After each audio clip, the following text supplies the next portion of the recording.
Once upon a time, in the misty hills of a distant land called Eldoria, there lived a king unlike any other. King Alaric was not only a ruler, but he was also a vampire, cursed with an unquenchable thirst for blood. Despite his dark nature, Alaric was beloved by his people for his wisdom and kindness, and they were unaware of the shadow that loomed over their beloved kingdom. Alaric inherited the throne at a young age, and with it, the burden of his family's ancient curse. A powerful enchantress had cursed his bloodline generations ago, dooming them to drink the life essence of others to survive.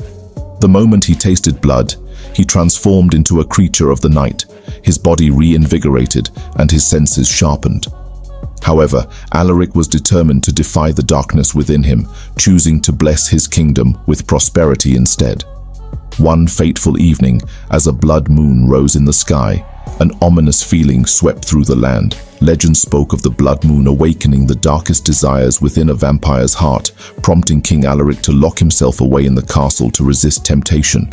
However, his subjects were faced with dire circumstances. A fierce drought had plagued the crops and famine was fast approaching. Desperate to save his people, Alaric sought counsel from the ancient scrolls hidden within the castle library.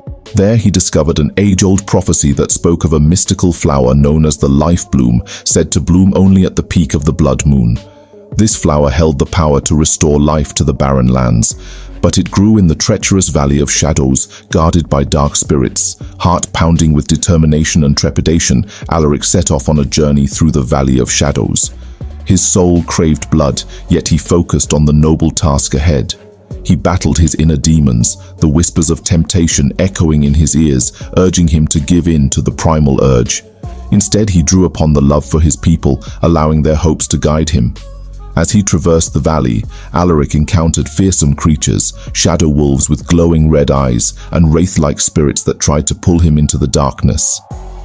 Each time he faced a challenge, he remembered the laughter of children and the bright smiles of his subjects, giving him the strength to resist the urge to feed on their fears. At last he reached the heart of the valley, where the life bloom flower glowed with an ethereal light, shimmering like a star in the darkness. Just as he was about to touch the flower, the guardian of the flower, a fearsome spirit with glowing blue wings, appeared before him. "You seek the power of the life bloom, but to take it, you must answer my riddle. What can quench a vampire's thirst without bringing harm?" Alaric thought long and hard, the answer coming to him in a flash of inspiration.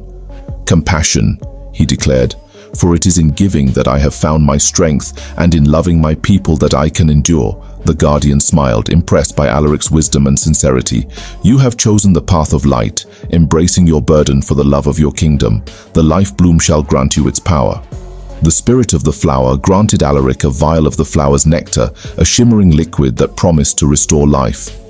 With gratitude in his heart, Alaric returned to Eldoria, the nectar providing hope and nourishment to the land. Crops flourished, and prosperity returned, binding the people closer to their king. From that day forth, King Alaric continued to rule wisely, his secret remaining hidden, while he kept a promise. He would never feed on the blood of his subjects, but would instead find other ways to quench his thirst. He turned to the dark, enchanted forest where wild creatures roamed, hosting hunts for the kingdom's bravest souls to gather the offerings of the night, ensuring that his thirst would always be kept at bay. The tales of the Vampire King spread far and wide, a story of struggle, love, and redemption, reminding all that even the darkest of beings could choose the path of light. And so, under the blood moon, the kingdom of Eldoria blossomed, ruled by a king who wore the crown of compassion, forever walking a delicate balance between light and shadow. And thus, they lived, not just warding off darkness, but shining brightly with hope.